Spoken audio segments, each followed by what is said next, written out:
Hello friend, this is Vikas Pandey and welcome to easytutsforyou.com।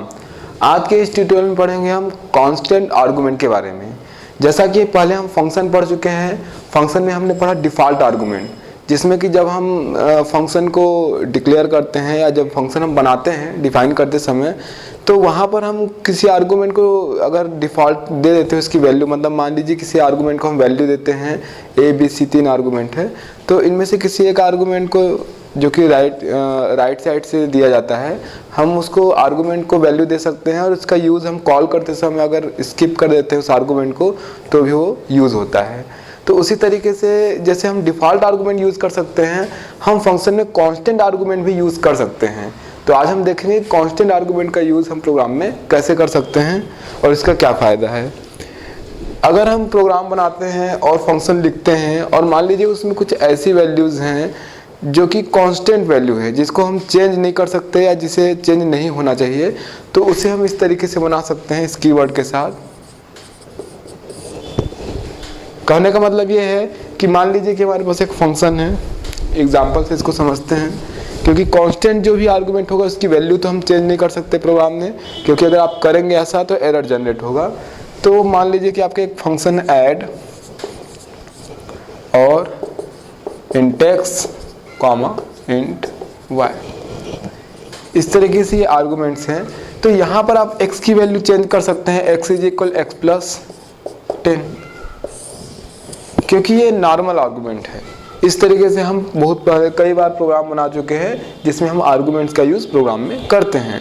उनकी values भी हम चेंज कर सकते हैं क्योंकि हमें पता है ये फॉर्मल पैरामीटर हैं। लेकिन अगर हम प्रोग्राम में ऐसी वैल्यू यूज़ कर रहे हैं जिसे हम चाहते हैं कि प्रोग्राम में उसको मॉडिफाई न किया जा सके, तो उसके लिए हम यहाँ पर कांस्टेंट कीवर्ड का यूज़ कर सकते हैं। जैसे अगर मैं लिखता हूँ इंट एक्स, तो अब इस स्थिति में चूंकि ये आर्गुमेंट कांस्टेंट है, हम x is equal x plus उस पर कोई भी वैल्यू इस तरीके से मॉडिफाई या कोई भी वैल्यू उसकी चेंज नहीं कर सकते। जहाँ भी ये फंक्शन कॉल किया जाएगा वहाँ पर जो भी वैल्यू दी जाएगी, सपोज हमने फंक्शन को कॉल किया और हमने लिखा ऐड 10 इस तरीके से, तो ये 10 की वैल्यू अगर x पर है तो यहाँ पर हम उसको यूज़ तो कर सकते हैं प्रोग्राम में। मतलब अगर कोई दूसरा आर्गुमेंट इंटीजर वैल्यू y है तो y is equal Y plus X, ऐसा तो किया जा सकता है।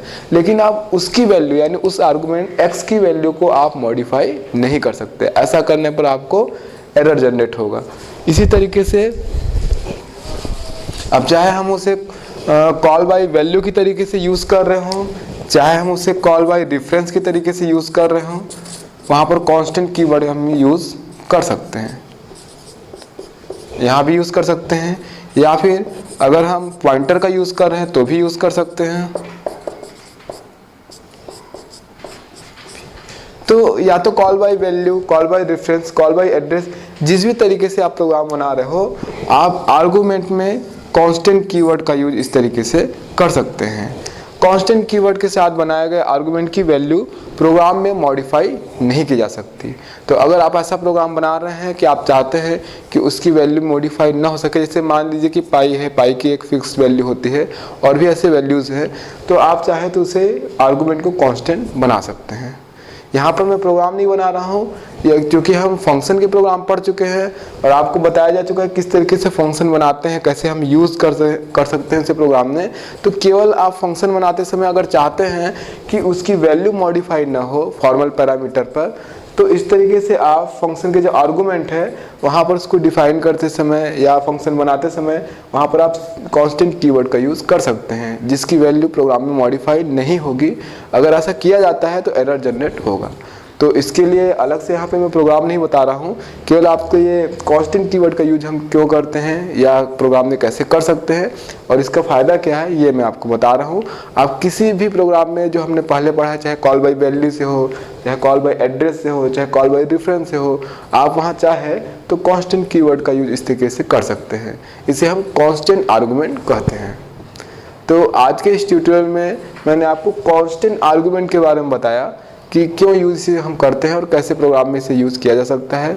आगे हम और भी टॉपिक के बारे में पढ़ेंगे C++ के। तब तक के लिए आप हमारी वेबसाइट easytutsforyou.com पे लॉगिन कर सकते हैं।